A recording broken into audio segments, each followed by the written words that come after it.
जय हिंद दोस्तों, आज के इस सेशन में बहुत मोस्ट इम्पोर्टेंट प्रश्न तकने वाले हैं जो कि आपके सभी एग्जाम के लिए बहुत मोस्ट इम्पोर्टेंट है। प्रश्न में पहला है, किस संविधान संशोधन द्वारा अनुच्छेद 368 में संशोधन कर संसद की शक्ति को बढ़ाया गया था? तो किसमें बढ़ाया गया था? 24वां संविधान संशोधन 1971 में। कब? 24वां संविधान संशोधन 1971 में। चलिए नेक्स्ट प्रश्न कर बढ़ते हैं। प्रश्न नंबर का 2 का है, किस गवर्नर जनरल के शासनकाल में ट्रोपटन ऑफ फ्लेश लागू किया गया था? तो किसके? लॉर्ड डलहौजी के समय में क्या गया था? लागू किया गया था। चलिए नेक्स्ट प्रश्न को बढ़ते हैं। करा भारत के संविधान में नीति निर्देशक तत्व की प्रेरणा किस देश को संविधान मतलब किस देश के संविधान से ली गई है? किससे? आयरलैंड से ले किससे ले गए? आयरलैंड से ले गया। कहाँ से? आयरलैंड से लिया गया है। नीति निर्देशक तत्व किस देश से लिया गया है? आयरलैंड से। चलिए अगले प्रश्न को बढ़ते हैं। प्रश्न नंबर 4 का था, भारत में पहली पंचवर्षीय योजना किस मॉडल पर आधारित है? तो किस मॉडल पर आधारित है? हेरोड हेरोडोमर मॉडल। कौन सा? हेरोडोमर मॉडल पर आधारित है। हेरोडोमर मॉडल पर आधारित है। चलिए अगले प्रश्न करते हैं। प्रश्न नंबर 5, किस शासक ने सबसे पहले खुद को सुल्तान की उपाधि दी थी? तो कौन? इल्तुतमिश। इल्तुतमिश क्या था? खुद को क्या क्या सुल्तान की उपाधि दी थी। चलिए प्रश्न नंबर 6, करा किस भारतीय वैज्ञानिक को सापेक्षता का जनक कहा जाता है? तो किसको? नागार्जुन कहा जाता है। सापेक्षता का जनक किसे कहा जाता है? नागार्जुन कहा जाता है। चलिए प्रश्न नंबर 7, कहा भारत में प्रथम राष्ट्रीय आय का अनुमान किसने लगाया था? तो किसने? दादा भाई नौरोजी ने। किसने? भारत में जो है प्रथम क्या है राष्ट्रीय आय का अनुमान किसने लगाया था? दादा भाई नौरोजी का है। इसने भी प्रश्न वन लाइनर सभी एग्जाम के लिए बहुत मोस्ट इंपोर्टेंट है। चलिए अगले प्रश्न को बढ़ते हैं। प्रश्न नंबर 8, किस गुप्त शासक को भारतीय नेपोलियन कहा जाता है? तो किसको? समुद्रगुप्त को। कह रहा किस गुप्त शासक को भारतीय नेपोलियन किसको कहता है? समुद्रगुप्त को। भारतीय नेपोलियन किसको कहता है? समुद्रगुप्त को। चलिए प्रश्न नंबर 9, कह रहा भारत की पहली परमाणु पनडुब्बी का नाम क्या था? भारत में पहली परमाणु पनडुब्बी का नाम क्या था? क्या था? INS अरिहंत। क्या था? ISA अरिहंत। चलिए प्रश्न नंबर 10 कह रहा है, भारतीय संसद में संविधान संशोधन विधेयक किस बहुमत से पारित होता है? तो किसे होता है? विशेष बहुमत से होता है। किसे? विशेष बहुमत से होता है। कह रहा है भारतीय संसद में संविधान संशोधन विधेयक किस बहुमत से पारित होता है? तो विशेष बहुमत से होता है। प्रश्न नंबर, चलिए इसमें देखते हैं भूगोल से संबंधित प्रश्न।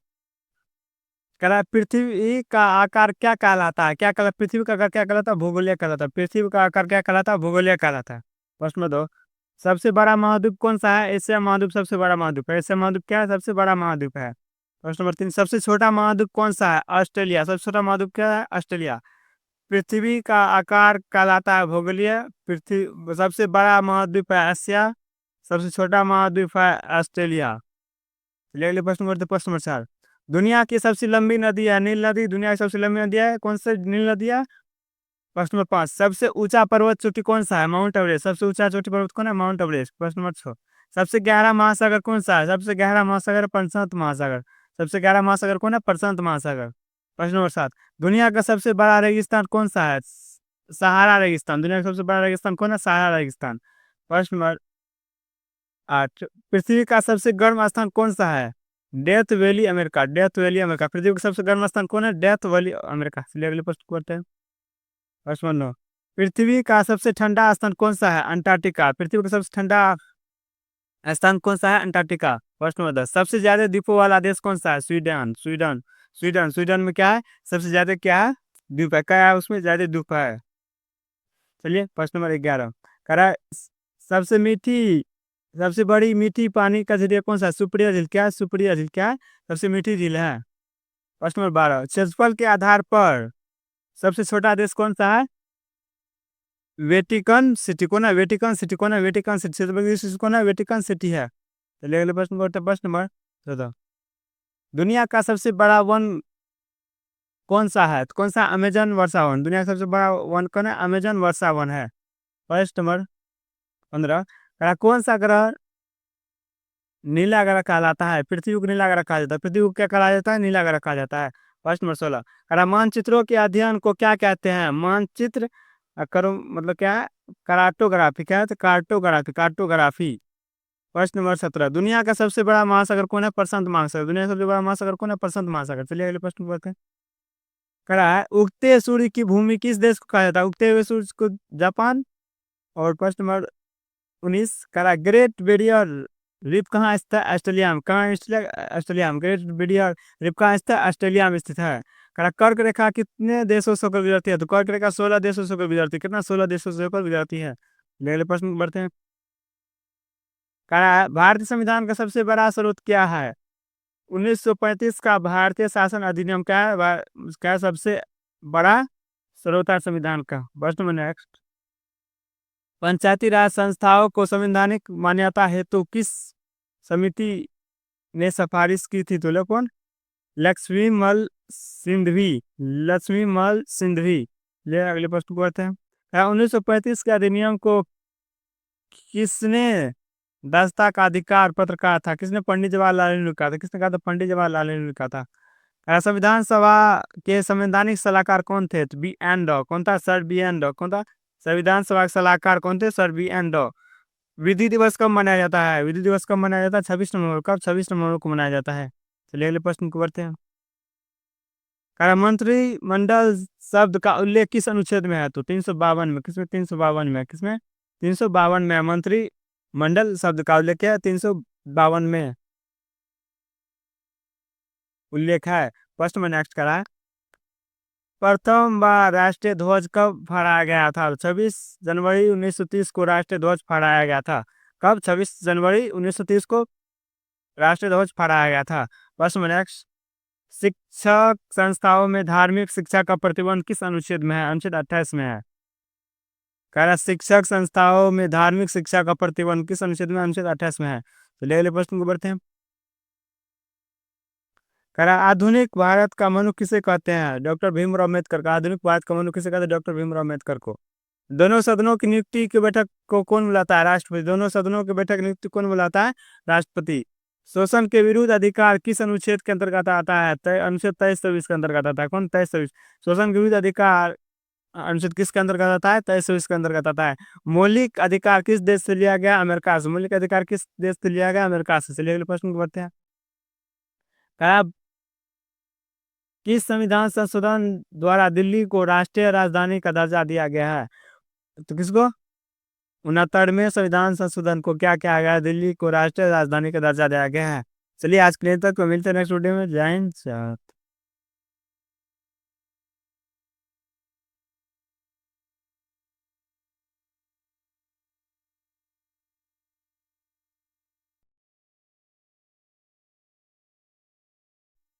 जय हिंद दोस्तों। आज के इस सेशन में बहुत मोस्ट इम्पोर्टेंट प्रश्न देखने वाले हैं जो कि आपके सभी एग्जामों के लिए बहुत मोस्ट इम्पोर्टेंट है। इस समय को लाइक सब्सक्राइब जरूर कीजिए। प्रश्न में पहला है वृहद क्षेत्र में जल की उपस्थिति के कारण ही पृथ्वी को कहते हैं? ऑप्शन ए उजला ग्रह, ऑप्शन बी नीला ग्रह, ऑप्शन सी लाल ग्रह, ऑप्शन डी हरा ग्रह। तो क्या कहते हैं? वृहद क्षेत्र में जल की उपस्थिति के कारण नहीं पृथ्वी को क्या कहते हैं? नीला ग्रह कहते हैं। क्या कहते हैं? नीला ग्रह कहते हैं। तो इसका बी करेक्ट आंसर हो जाएंगे।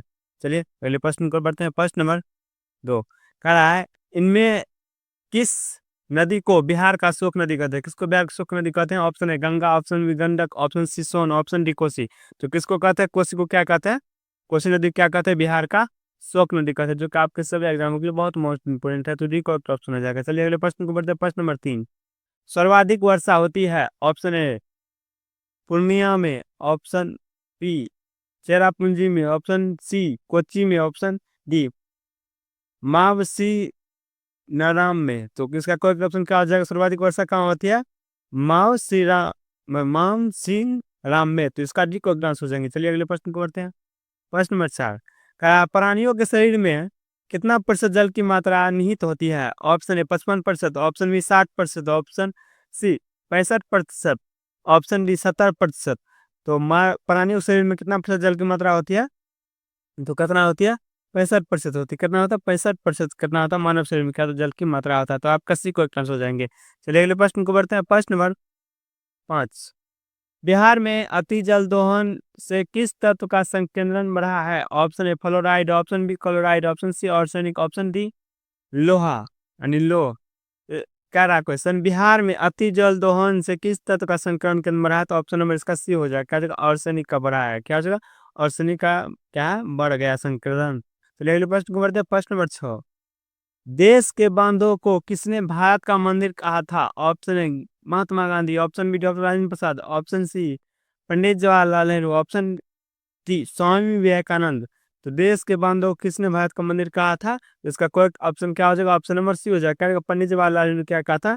देश के बांधों को भारत का मंदिर कहा था। तो इसका सी करेक्ट आंसर हो जाएंगे। चलिए अगले प्रश्न को बढ़ते हैं। प्रश्न नंबर 7 कह रहा है कुल जल का कितना प्रतिशत भाग महासागरों में निहित है? Option A 9.5%, option B 95.5%, option C 96.5%, option D 96.6%। तो इसका करेक्ट ऑप्शन क्या हो जाएगा? ऑप्शन नंबर सी हो जाएगा। क्या जगह सी हो जाएगा? क्या जगह 96.5% भाग जो क्या है महासागरों में निहित है। तो इसका सी करेक्ट आंसर हो जाएंगे। चलिए अगले प्रश्न को बढ़ते हैं।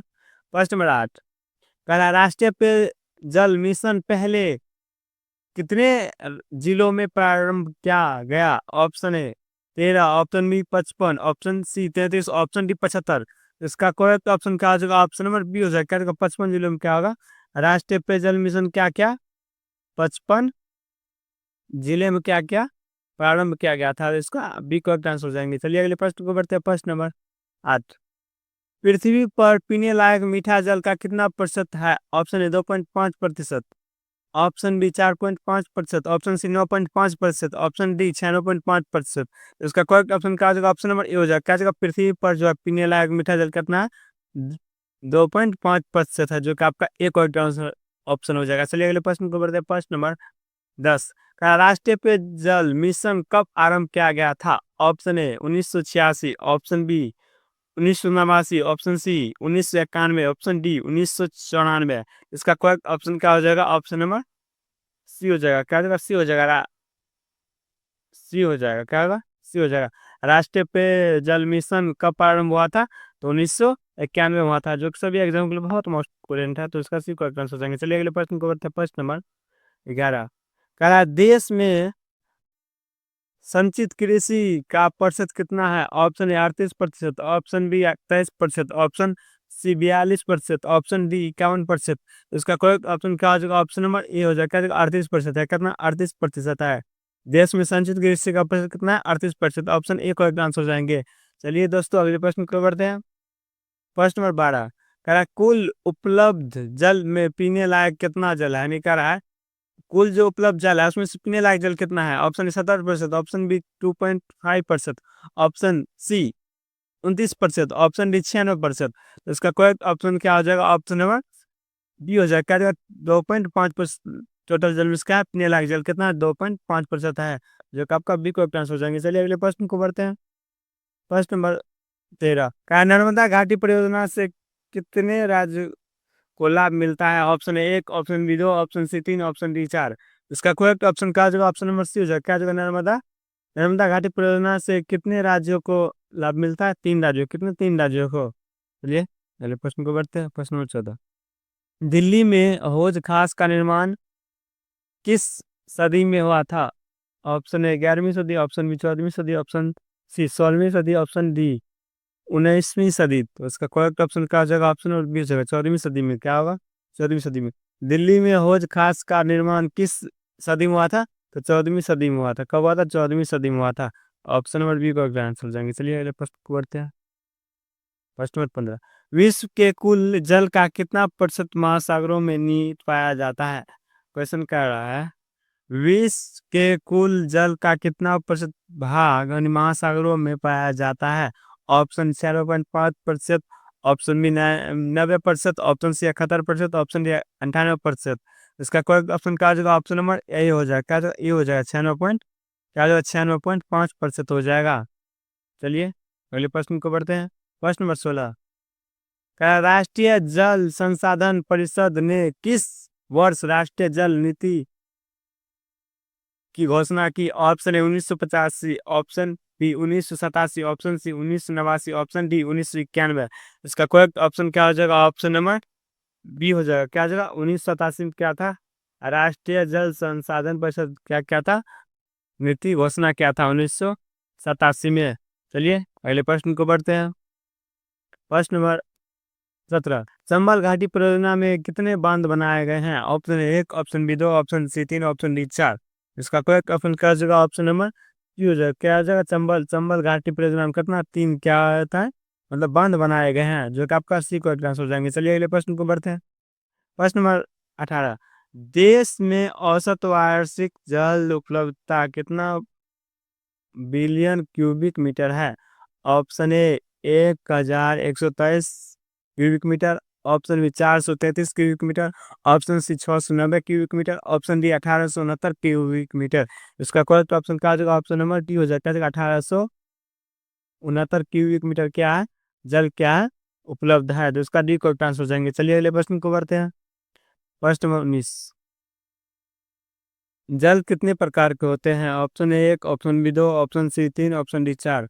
इसका करेक्ट ऑप्शन क्या हो जाएगा, ऑप्शन नंबर पी हो जाएगा। क्या जगह जल दो प्रकार के होते हैं, कितना दो प्रकार के होते हैं।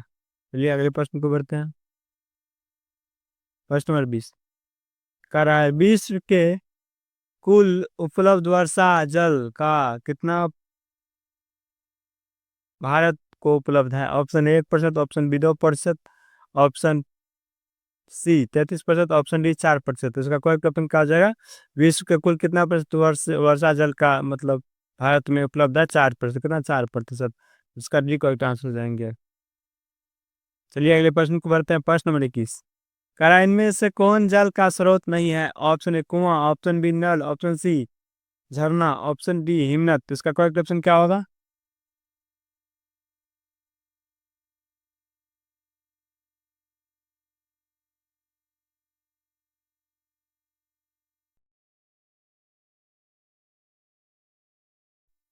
जय हिंद दोस्तों, आज का ये सेशन बहुत मोस्ट इम्पोर्टेंट है, जो कि सभी को बहुत महत्वपूर्ण है। लिपुलेख दर्रा कहाँ स्थित है? लिपुलेख दर्रा कहाँ स्थित है? उत्तराखंड में। कहाँ है उत्तराखंड में? लिपुलेख दर्रा कहाँ स्थित है? उत्तराखंड में। नेक्स्ट प्रश्न है अवंती महाजनपद की राजधानी कहाँ थी? अवंती महाजनपद की राजधानी कहाँ थी? उज्जैन, उज्जैन या महेशमती, उज्जैन या महेशमती, उज्जैन या महेशमती, उज्जैन या महेशमती। एटीएम का आविष्कार किसने किया था? एटीएम का आविष्कार किसने किया था? John Shepherd Barron. John Shepherd Barron ने किया था। एटीएम का आविष्कार किसने किया था? जॉन सेफर्ड बेरन ने किया था। चलिए अगले प्रश्न को बढ़ते हैं। जैन धर्म के प्रथम तीर्थकार कौन थे? जैन धर्म के प्रथम तीर्थकार कौन थे? तो कौन थे? ऋषि देव थे। कौन थे? ऋषभ देव, ऋषभ देव, ऋषभ देव। जैन धर्म के प्रथम तीर्थकार कौन थे? ऋषभ देव। नेक्स्ट प्रश्न। लाई होरबा किस राज्य का लोक नृत्य है? मणिपुर का। किसका? मणिपुर का है। लाई होरबा किस राज्य का लोक नृत्य है? मणिपुर का, मणिपुर का। चलिए अगले प्रश्न को बढ़ते हैं। वेदों की ओर लोटो का नारा किसने दिया था? दयानंद सरस्वती ने। वेदों पर लोटो का नारा किसने दिया था? दयानंद सरस्वती ने। नेक्स्ट प्रश्न को बढ़ते हैं। कोशिका का पावर हाउस किसे कहा जाता है? माइटोकॉन्ड्रिया। कोशिका का पावर हाउस किसे कहते हैं? माइटोकॉन्ड्रिया को। ये अगले प्रश्न को बढ़ते हैं। दक्षिण भारत की सबसे ऊंची चोटी कौन सी है? दक्षिण भारत की सबसे ऊंची चोटी कौन सा है? कौन सी है? अन्नामुडी, अनामुडी चोटी, अनामुडी चोटी। दक्षिण भारत की सबसे ऊंची चोटी कौन है? अनामुडी चोटी, अनामुडी चोटी। अगले प्रश्न को बढ़ते हैं। साइमन कमीशन का भारत में आगमन कब हुआ था? साइमन कमीशन का भारत में आगमन कब हुआ था? 3 फरवरी 1928। 3 फरवरी 1928। साइमन कमीशन का भारत में आगमन कब हुआ था? 3 फरवरी 1928 को। ये अगले प्रश्न को बढ़ता है। मिस यूनिवर्स बनने वाली भारत की प्रथम महिला कौन थे? तो कौन थे? सुष्मिता सेन, सुष्मिता सेन। चलिए अगले प्रश्न को बढ़ते हैं। प्रश्न हमारा भूगोल से देखेंगे, बहुत मोस्ट इम्पोर्टेंट, जो कि आप सभी के एग्जाम के लिए बहुत मोस्ट इम्पोर्टेंट है। विश्व का सबसे सूक्ष्म स्थान कौन सा है? अटाकामा मरुस्थलीय चिली। अटाकामा मरुस्थलीय चिली क्या सबसे सूक्ष्म स्थान है? अटाकामा मरुस्थलीय चिली। प्रश्न नंबर 2। विश्व में सबसे व्यस्त हवाई अड्डा कौन सा है? सबसे व्यस्त हवाई अड्डा कौन है? शिकागो इंटरनेशनल बा क्या है? व्यस्त क्या है? व्यस्त हवाई अड्डा है शिकागो इंटरनेशनल एयरपोर्ट। अगले प्रश्न बोलते हैं। प्रश्न नंबर 3। विश्व का सबसे बड़ा महाकाव्य कौन सा है? महाभारत। तो विश्व का सबसे बड़ा महाकाव्य कौन सा है? महाभारत। तो विश्व का सबसे बड़ा महाकाव्य कौन है? महाभारत। अगले प्रश्न को बढ़ते हैं। प्रश्न नंबर 4। विश्व का सबसे बड़ा डेल्टा कौन सा है? सुंदरबन का डेल्टा। कौन है? सुंदरबन का डेल्टा। विश्व का सबसे बड़ा डेल्टा कौन है? सुंदरबन का डेल्टा। प्रश्न नंबर 5। विश्व का सबसे विशाल मंदिर कौन सा है? अंकोर वाट का मंदिर। कौन है? अंकोर वाट का मंदिर। विश्व का सबसे विशाल मंदिर कौन है? अंकोर वाट का मंदिर। कौन है? अंकोर वाट का मंदिर। प्रश्न नंबर 6। विश्व की सबसे बड़ी ताजी पानी वाला झील कौन सा है? लोक सुप्रिय, सुप्रिय झील, लेक सुप्रिय, लेक सुप्रिय झील, लेक सुप्रिय है। झील क्या है? सबसे ताजा पानी वाला झील है। चलिए प्रश्न नंबर 7। विश्व की सबसे गहरी झील कौन सी है? बैकाल झील। विश्व की सबसे गहरी झील कौन है? बैकाल झील। विश्व की सबसे गहरी झील कौन है? बैकाल झील। चलिए अगले प्रश्न को बढ़ते हैं। प्रश्न नंबर 8। विश्व सबसे अधिक ऊंचाई पर स्थित झील कौन है? विश्व में सबसे अधिक ऊंचाई पर कौन सा झील है? टिटिकामा। कौन है टिटिकामा? कौन है टिटिकामा? ले प्रश्न नंबर 9। विश्व का सबसे बड़ा स्तनधारी कौन सा है? नीलीवेल। नीलीवेल। विश्व का सबसे बड़ा स्तनधारी कौन है? नीलीवेल। विश्व की सबसे बड़ी मस्जिद कौन सी है? जामा मस्जिद, जो कि दिल्ली में है। शाहजहां ने इसका निर्माण कराया था। चलिए अगले प्रश्न को बढ़ते हैं। प्रश्न नंबर नेक्स्ट। नीली क्रांति किससे संबंधित है? नीली क्रांति मछली उत्पादन से संबंधित है। नीली क्रांति मछली उत्पादन से संबंधित है। पीली क्रांति किससे संबंधित है? पीली क्रांति तेलहन उत्पादन से संबंधित है। उसका बाद रजत क्रांति किससे संबंधित है? अंडा उत्पादन से संबंधित है। रजत क्रांति आटा उत्पादन से संबंधित है। गोल क्रांति किससे संबंधित है? आलू उत्पादन से संबंधित है। सुनहरी क्रांति किससे संबंधित है? फल उत्पादन से संबंधित है। किससे? फल उत्पादन से संबंधित है। मछली क्रांति किससे संबंधित है? मछली क्रांति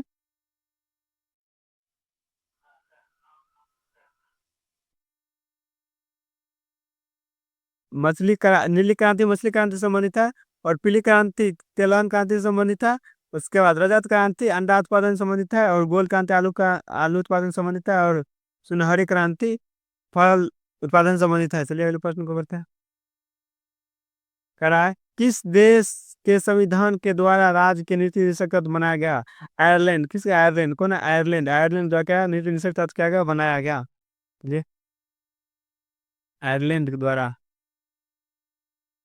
उसका संघीय कार्यपालिका का उत्तरदायी कौन होता है? संघीय कार्यपालिका का उत्तरदायी कौन होता है? लोकसभा के प्रति। लोकसभा के प्रति क्या होता है? लोकसभा के प्रति क्या होता है? लोकसभा के प्रति होता है।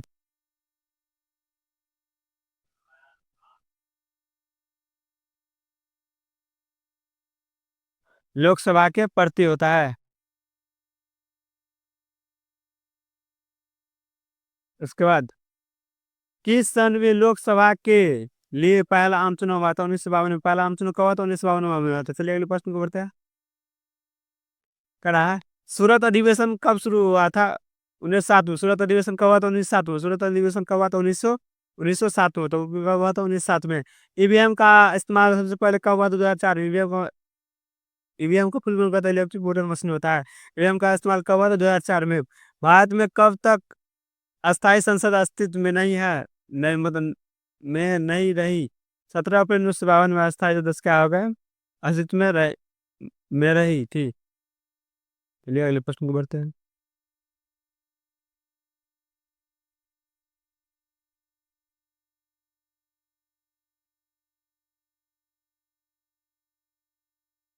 चलिए आज के लिए तो मिलते हैं नेक्स्ट वीडियो में। जय हिंद जय भारत।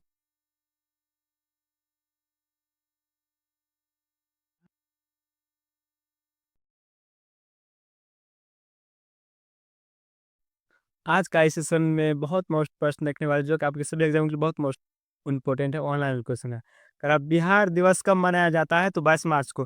बिहार दिवस कब मनाया जाता है? 22 मार्च को। कब मनाया जाता है? 22 मार्च को। First number next. बिहार की राजधानी कहाँ है? बिहार की राजधानी कहाँ है? पटना है। बिहार की राजधानी कहाँ है? पटना है। First number next. बिहार का उच्च न्यायालय है पटना में। बिहार का उच्च न्यायालय कहाँ है? पटना में। First number next. बिहार का राजकीय भाषा क्या है? हिंदू और उर्दू। क्या हिंदी और उर्दू? क्या हिंदी और उर्दू है? चलिए अगले प्रश्न को बढ़ते हैं। First number next. बिहार का राजकीय वृक्ष क्या है? पीपल है। क्या वृक्ष? क्या पीपल है? बिहार का राजकीय वृक्ष क्या? पीपल है। First number next. बिहार में पुरातात्विक संग्रहालय नालंदा की स्थापना कब हुई थी? कब हुई थी? 1917 ईस्वी में था। बिहार में पुरातात्विक संग्रहालय नालंदा की स्थापना कब हुई थी? 1917 में हुई थी। First number next. बिहार में बॉक्साइट खनिज किस जिले में पाया जाता है? तो मुंगेर में। बिहार में बॉक्साइट खनिज किस जिले में पाया जाता है? तो मुंगेर में पाया जाता है। चलिए प्रश्न नंबर नेक्स्ट। भूपेन्द्र नारायण विश्वविद्यालय कहाँ पर है? कहाँ पर है? मधेपुरा में। कहाँ पे? मधेपुरा में है। चलिए नेक्स्ट प्रश्न पर बढ़ते हैं। बिहार में बुद्ध की ताम्र मूर्ति कहाँ से प्राप्त हुई थी? और तो इसका करेक्ट मतलब आंसर हो जाएगा सुल्ताना गंग भागलपुर से हुआ था। कहाँ? सुल्तानागंज भागलपुर से हुआ था। चलिए प्रश्न नंबर नेक्स्ट। बिहार में स्थित नालंदा विश्वविद्यालय में महायान शाखा की शिक्षा विशेष रूप से दी जाती है। महायान शाखाओं का संबंध किस धर्म से है? तो वो किससे है? बौद्ध धर्म से। किससे? बौद्ध धर्म से। चलिए प्रश्न नंबर नेक्स्ट कर बढ़ते हैं। बिहार का राजकीय पुष्प क्या है? गेंदा। बिहार का राजकीय पुष्प क्या है? गेंदा। क्या है? गेंदा है। प्रश्न नंबर नेक्स्ट। कह रहा बिहार में दरभंगा आकाशवाणी केंद्र के किसे किस भाषा में प्रसारण अधिक होता है? मैथिली भाषा में। बिहार में बिहार के दरभंगा जिले से आकाशवाणी केंद्र जो है, मैथिली भाषा में अधिक प्रकाशित होता है। प्रश्न नंबर नेक्स्ट कराए। किस मुसलमान शासक के शासनकाल में बिहार की खोई गई प्रतिष्ठा आंशिक रूप से पुनः स्थापित हुई? तो कौन है? शेरशाह सूरी के काल में, शासन काल में, शेरशाह सूरी के शासन काल में। चलिए प्रश्न मैंने करा, विश्व का पहला गणतंत्र वैशाली में किसके द्वारा स्थापित किया गया था? तो लिच्छवी। किसके? लिच्छवी किसके? लिच्छवी, जो कि बहुत एग्जाम के लिए बहुत मोस्ट इंपॉर्टेंट है। चलिए अगले प्रश्न को बढ़ते हैं। प्रश्न नंबर नेक्स्ट कराए। राजकुमारी चौहान कौन थी? तो राजकुमारी चौहान कौन थी? कौन थी? वजी लिच्छवी राजकुमारी थी। कितनी? वजी लिच्छवी राजकुमारी थी। प्रश्न नंबर नेक्स्ट करा, किस राजा ने वैवाहिक नीति अपनाकर अपने राज्य की स्थिति मजबूत बनाई थी? बिम्बिसार। किसने? बिम्बिसार ने। चलिए प्रश्न नंबर नेक्स्ट। बिहार का राजकीय पक्षी क्या है? गौरैया। क्या है? गौरैया। क्या है? गौरैया। चलिए प्रश्न नंबर नेक्स्ट। बिहार में कितना प्रमंडल है? तो 9 प्रमंडल है। चलिए प्रश्न नंबर नेक्स्ट। बिहार में कितना जिला है? 38 जिला है। चलिए प्रश्न नंबर नेक्स्ट। कह रहा है बिम्बिसार ने निम्नलिखित में किस राज्य से वैवाहिक संबंध स्थापित नहीं किया था? तो विदेश से। किससे? विदेश से। चलिए आज के लिए तक, तो मिलते हैं नेक्स्ट वीडियो में। जय हिंद, जय भारत। लाइक्स का जरूर कीजिए।